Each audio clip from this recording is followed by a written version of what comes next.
Next, we are joined by William Colby, Director of the Central Intelligence Agency from 1973 through 1976. Mr. Colby's career in intelligence spans over 25 years. He is currently a lawyer, consultant, and has written a book on Vietnam. He talked to us about the role of the CIA director and the intelligence gathering operation.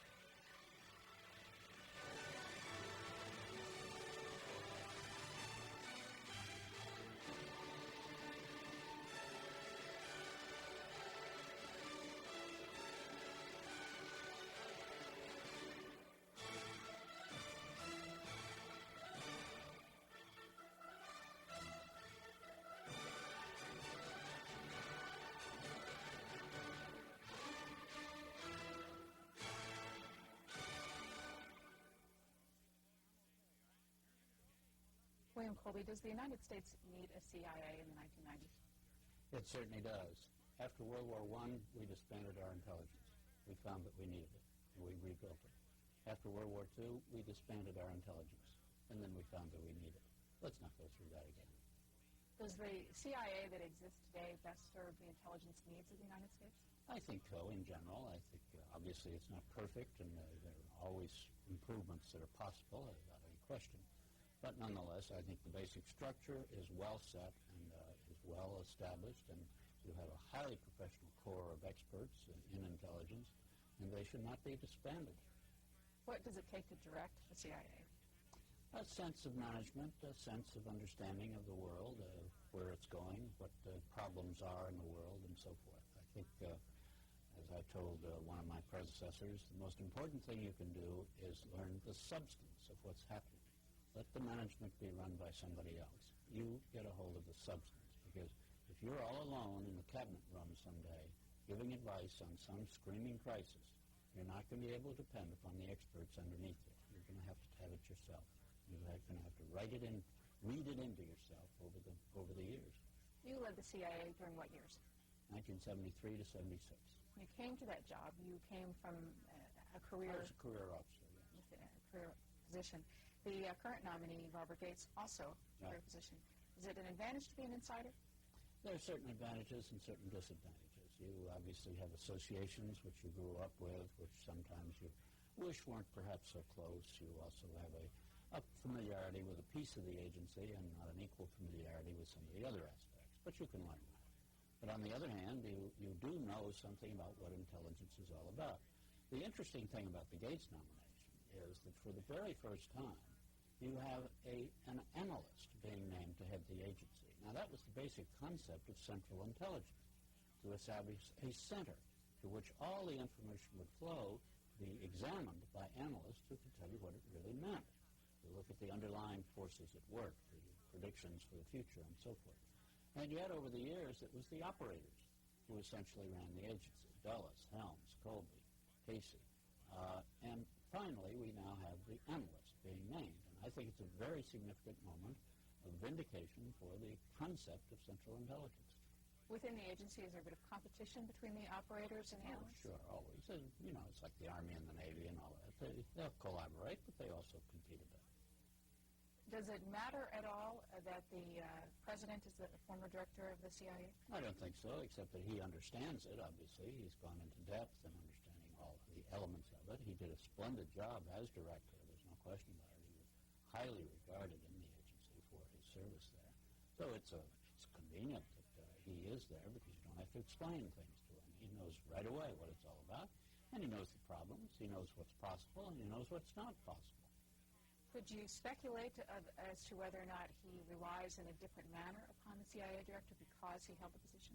I couldn't speculate on that. I just don't know. I'm sure that he is very busy being president as a whole and isn't looking to try to run the agency in any detail, that's for sure.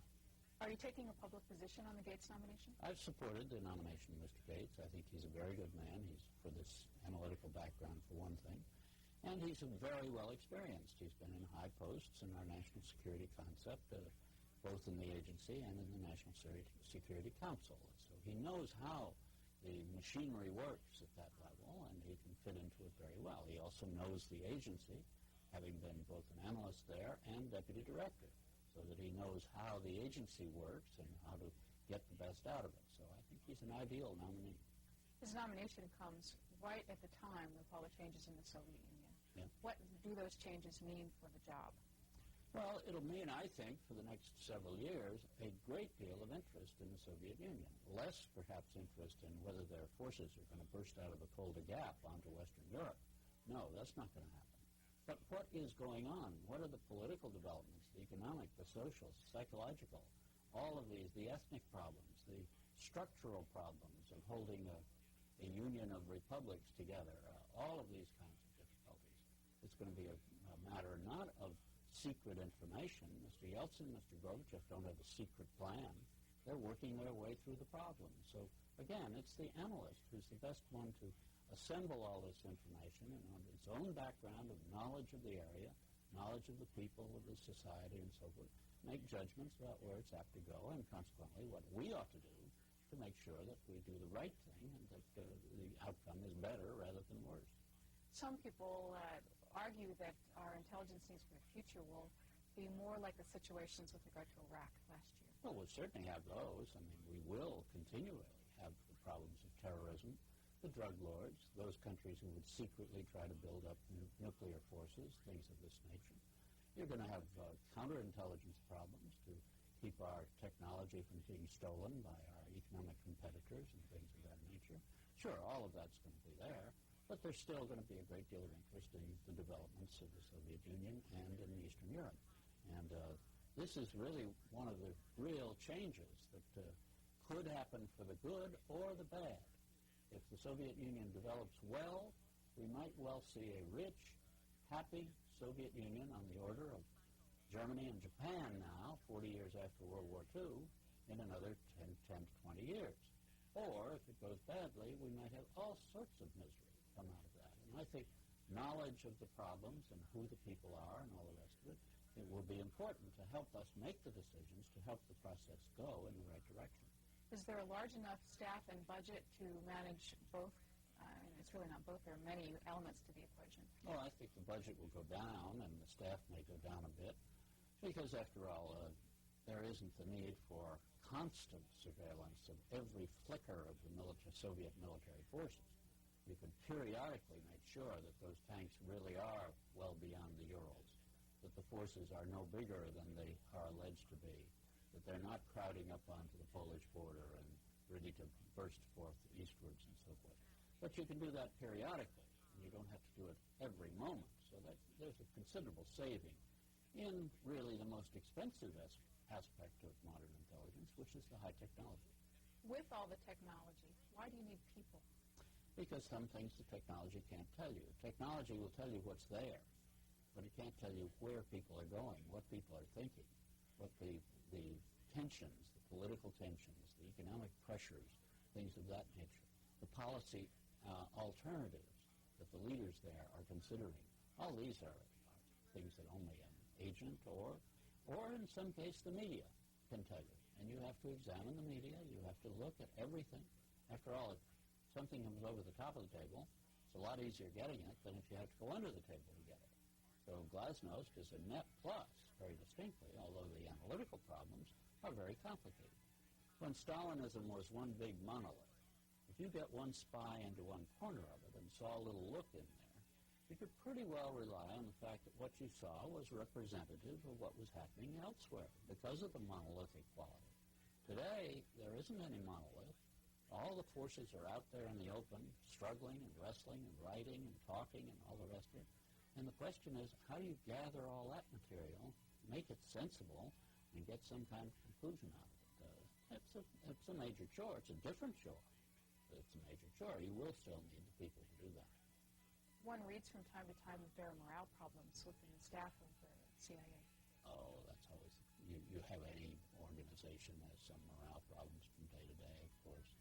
Right at the moment, I think the problem is that this move by the special prosecutor against junior CIA, middle-level CIA officers, I think is outrageous. I mean, here that whole prosecution started to aim at a major misfeasance of action by the president. And there's maybe the director of CIA at the time, maybe Ollie North and Admiral Poindexter. Well, the president's immune, Casey's dead. You've got very weak indictments and convictions against North and Poindexter, which look like they're going to be turned over on appeal. And so what are we doing? We're going after some middle-level CIA officers, not for what they did, but for what they didn't say, following their sense of loyalty that if their boss told them to stay out of this, they stayed out. The basic ethos of intelligence, if you will, is that if you need to know something, you know about it. If you don't need to know of it, you mind your own business in order to respect the secrecy and the compartmentation. So it's clear that Casey was giving the signals, you guys stay out of this, because Congress has prohibited the agency from getting into it, so stay out of it. And they stayed out. And when they ran into a flicker or two of information about it, they pushed it away. And they thought they were doing the right thing. Question the timing of the indictment? Oh, as I say, I think the main issue was at the policy level, not down at the level of some officer who happened to learn something and then didn't say it. One of the laws under which this being prosecuted is the one that says if you don't help Congress to know all it wants to know, well, you couldn't have an appropriations hearing in this country if you applied that kind of a law to every witness before the Appropriations Committee, because everybody goes up and makes his pitch for what he believes and what he thinks. And he doesn't bring all the negatives up there. Those come out in the processes of debate and all the rest. But nobody ever thought of prosecuting the Secretary of Defense or the Secretary of Agriculture for giving a partial approach to his request for appropriations. What responsibilities does Congress have with regard to oversight of intelligence? The same that it has with respect to the Army, the Navy, the Foreign Service, the Agriculture Department. We have a separation of powers. The difference is that those agencies are the oversight is conducted publicly. You have a generally open approach to it. But you can't do that with intelligence because you need to respect the secrets. So you have special committees set up by the House and by the Senate to supervise the CIA and the other intelligence agencies. And they do their supervision in secrecy. But they're entitled to know the secrets, those members, and they're expected to keep the secrets, and by and large I think they have. The comment is that Congress hasn't leaked any more than the executive, which isn't saying much. But nonetheless, the fact is that the Congress does determine what the budget should be, what the size of the organization should be. They review the programs and the policies and so forth and indicate if they don't agree with them. They tell the government that they don't agree with them. They put in a resolution which says stop them. And they stop. As they did with Angola for a while, and then they repealed that, and as they did with Nicaragua. When you look at the relationship right now between Congress and the CIA, how would you assess it? As my impression is, they're pretty good. That the committees do feel that they're getting a fair shake. That they're not told every little detail, but that's not true in the Army either. But that nonetheless, that they can find out what they want to know, that they can exert their responsibilities effectively for supervision of the agency. Confirmation hearings this coming week are in full glare of public scrutiny. Sure. Comment on that, if you would. Well, the comment, it's part of the Constitution. It says certain officers have to be confirmed by the Senate. And I've gone through that process, and they ask you a lot of questions about your background. And you have opponents come up and testify against you, and I had that. And then you have a chance perhaps to answer the allegations made. And you get questioned. You make commitments as to how that you will adhere to the law, that you will stay in good relationship with Congress and so forth.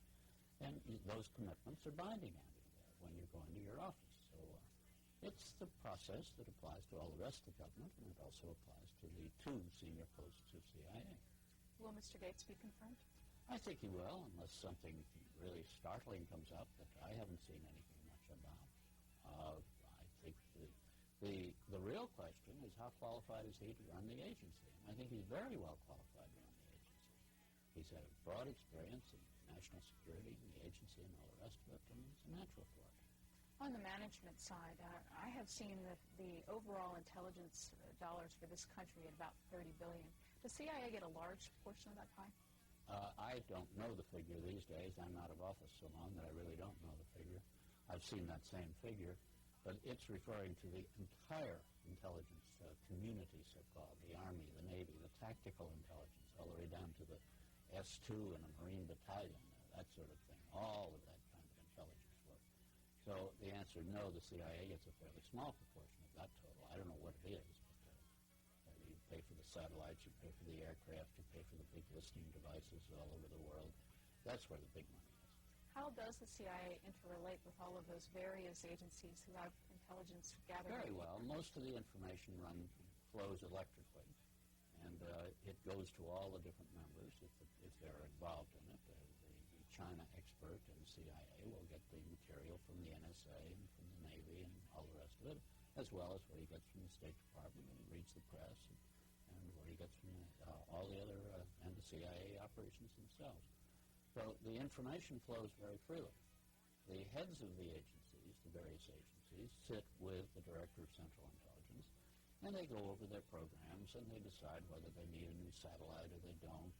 But you don't have the Army putting up one satellite and the Navy another one and the CIA one. You put up one satellite, and it serves all of them. You coordinate the activities in that fashion. You're painting a picture of things working pretty well. Pretty well. This week, in preparation for the hearings, there are lots of news articles will be coming out Sure. of op-ed pieces with criticisms of the process, saying that it's duplicative, redundant. Sure. Well, you can always make those complaints, but the fact is that, yes, there is a certain duplication. The DIA gathers a lot of information about the enemy forces, about foreign forces, and so does the CIA. But is that duplication? Not really. Some of it is, to a degree. But you leave the details of it to the military services, and then you get the conclusions. And then you look it over to see whether you really agree with it or not. And maybe you don't. Maybe the Navy sees the enemy fleets as much more threatening than they really are. And so you have an independent judgment by the CIA. No, I know that they're those numbers, but are they really that threatening? I've discovered one time that the Soviet fleet in the Mediterranean spent 85% of its time at anchor. Well, suddenly I realized that the Soviet fleet in the Mediterranean was no threat to anybody. You can't have an effective fleet if it's spending its time at anchor. You need the kind we have, which if it's at sea, it works. And it becomes really operationally very effective. And I came to the conclusion that the Soviet surface fleet was really not much of a problem for our Navy, as distinct from the submarines, which were. But that's the kind of independent judgment you can make. But the Navy might, at the time, I don't recall that they did this, but they might be just counting the ships, saying, there are an awful lot of ships there, and scare you to death with the number of ships. So you need more ships to meet those ships. But if they're only 15% efficient, they're not that dangerous. And it's that kind of judgmental difference that you will get, which is not duplication. It's a check on each other's judgments. You mentioned a little bit. And I'm not saying that sometimes the CIA isn't wrong, too, and that the services have been right on a few things. There's no question about that. You mentioned a little bit earlier that there were other kinds of responsibilities these days in intelligence gathering. Spend a little bit more time on drugs, if you would. Well, the drug problem is complicated because you're talking about legal violations and you want to prosecute people. And you've got to be very careful about their constitutional rights of some accused. So you can't use the normal intelligence operations, espionage and so forth, against a drug person that you want to arrest and bring to judgment.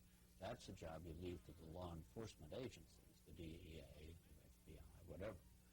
You can find it, you can get information, and you can pass it over to them. But when it gets to detailed follow-up for law enforcement, you leave it to those law enforcement agencies. But nonetheless, you can collect a lot of information about the areas from which the stuff comes, the traffickers, the communications techniques, and all the rest of it. There are things you can contribute to a joint effort against those kinds of people. Does the CIA ever have any purview within the borders of the United States? Not really. No, it obviously has a headquarters here. And it openly does inquire of friendly Americans. They will share some information that they know about the rest of the world. They go and call on businesses that do businesses and so forth to the extent that that person is willing to share some information with his government about what he may know about the rest of the world. So in that sense, you do a little thing, but not much. You also cited terrorism. Well, that's particularly, there's something that the satellite won't help you very much on. That's the thing. You need the agent to get in there, and you're not going to send James Bond to join a terrorist group in Beirut. You've got to get your case officer has to develop a whole series of intermediaries, and then down at the end of that trail, you get the man who's part of the terrorist group, and he will tell A, and A will tell B, and B will tell C, and C will tell D, and finally you get it. And by that time it's late, and it's lost some of its precision, but it's the only way you get it. And you are able to build up information banks about who these people are, what their aliases are, what their backgrounds, what their alliances with different groups are, so that you know what your enemy is. That's the first stage toward combating these kind of people, is to know who they are, why do they do it, what are their plans, what are their training, what assistance do they get from other countries, that sort of thing. We're finding out some fascinating things out of the East German and other Eastern European intelligence services of the help they were giving to terrorists in the days of the Cold War. We knew that was happening. We knew that the East Germans were involved in helping train, help some of these terrorist groups. One of the other things, you and I were looking at this front page article before we started an interview here, which suggests with regard to East Germany that the files are now beginning to reveal that there were a number of what's commonly called double agents. I'm sure there were some. I mean, there's no question about it. I have no idea how many. The East German service was a very effective service. There's no question about it. They had some spectacularly successful operations in Western Germany, secretary to the prime minister or chancellor and so forth. That's pretty good work, you have to say. And they were very serious about their work, and I'm sure they had double agents, some of the people that we thought we had that they were also using. I think, though, that for a long time we were absolutely stopped in our efforts to get Soviet agents for fear that they would be doubled. And I always took the line that, well, if I can get 5 good agents, I'll take 5 bad ones, just so I get 5 good ones. What I don't want is to have none, so that I won't have any bad ones. That I think is counterproductive. We've gotten that situation for a while, unfortunately. That you had none? We had none, because we were so afraid of getting a bad one that we weren't getting any. The other area that you mentioned was economic intelligence gathering. Mm-hmm. That would seem, by its nature, to be gathering intelligence on people who are friendly. Well, but let's talk about what intelligence, how much intelligence needs to be gathered secretly, as distinct from how much information can you get just by looking at it. You don't need a satellite photograph to count Toyotas, but you may be very interested in how many Toyotas there are and how many being sold and where and shipped and all that sort of thing. But that information is totally available. But then you want to make some analysis about what does this mean, about where the markets are going to develop. What does it mean to the competitive problems that our country has, and that sort of thing. So you don't need to seek that information secretly. In fact, it's my contention that for economic purposes, you don't want to seek it secretly, because you're taking a risk. And when you conduct a secret operation, it seems to me there are 3 basic questions that you have to answer. One, how important is it that you get it secretly? Because if you get it openly, you're silly to get it secretly. Secondly, what are the risks of being caught, which is a professional question, which you then work to minimize. And then the third question is the most important one of all. If you get caught, either before or after success or failure, what is the impact? And for that reason, I say it would be a vast mistake for us to get into economic espionage with the other competing friends of ours around the world. The impact, the adverse impact, would be far beyond the value we could get out. When you were talking about the structure of information sharing, what about strategic planning for the long term? It transcends the life of one administration. How does that go on? Well, strategic planning, of course, is not really an intelligence function. It's conducted by the State Department and the Defense Department. It's a policy question. But obviously, if you're going to have to look ahead for several years, we're talking about building a fleet. Now, how big a fleet are we going to have at the year 2000? You've got to make that decision just about now, because it's going to take you that long to produce the replacements for the current ships and all the rest of it. So you project ahead as well as you can, and then you make a judgment about what kinds of things you think you'll need. And then a new administration will come in and they will take another look at it. Maybe they'll disagree with the previous administration. That, no, they've over-exaggerated the problem. Or the world will change, as it certainly has changed the last year and a half. I mean, there's spectacular changes that we've faced. I mean, major changes in our strategic planning. The administration is planning on a one-quarter cut in our armed forces.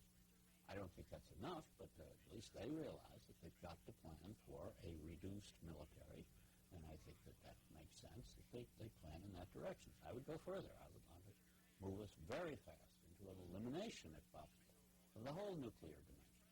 Because if you don't have superpowers, there's really no justifying having nuclear. I'm not sure there's much justification anyway, but the fact is that we had this Cold War, and we built these huge arsenals which threatened life itself on Earth.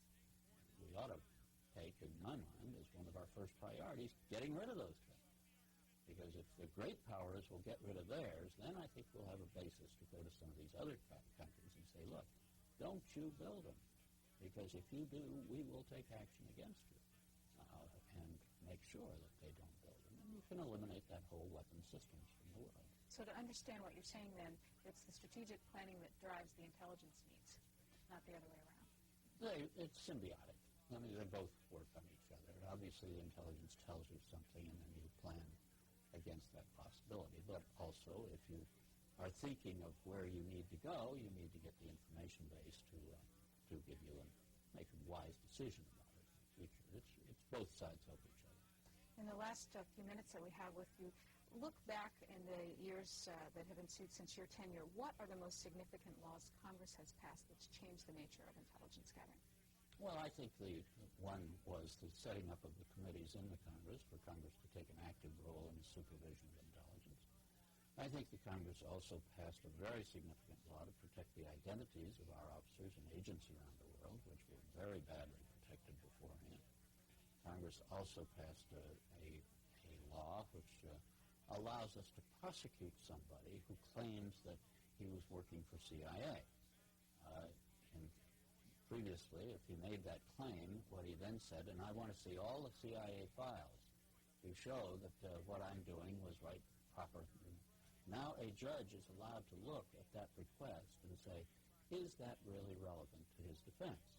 And if it is, then it's up to the government either to make the material available or to abandon the case, as was done in the Fernandez case recently.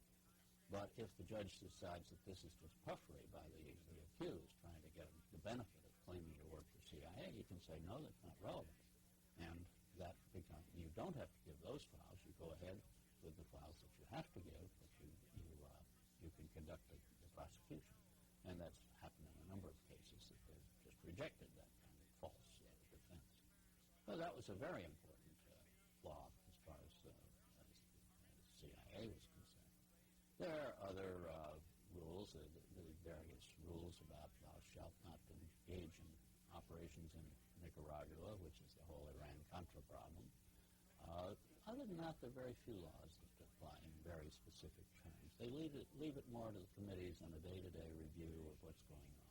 Have there also been laws passed that protect individual Americans with regard to Yes, they're protected under the Constitution, and it's just a matter of getting the agency to comply with it. And by and large, it does. There's no question about it. The investigations in the mid-'70s when I was there showed that there were a few cases over the previous 25 years which we had gone beyond where we should have been. No question about it. We've taken things, done things we should not have done. I thought there were few and far between for an agency sent out to do the country's duty without any controls whatsoever, but nonetheless they were there. And when I learned about them first, I issued a lot of internal directives saying that will stop. No more wiretapping, no more following people around, no more opening of mail or things of this nature unless there's a legitimate basis, a legal constitutional way of doing it.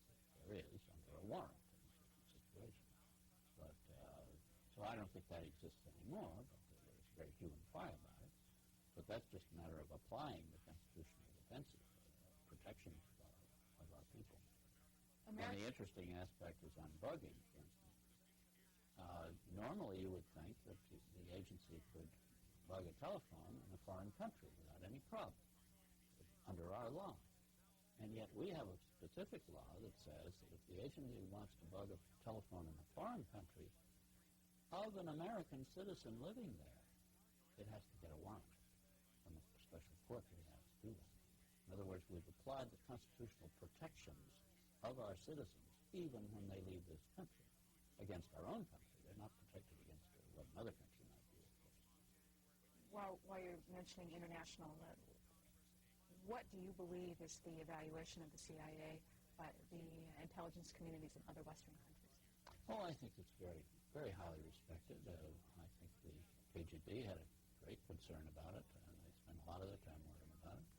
I think our technology is considered fantastic by anyone who sees it. The foreign countries that we share a certain amount of the information from time to time. It's very highly regarded.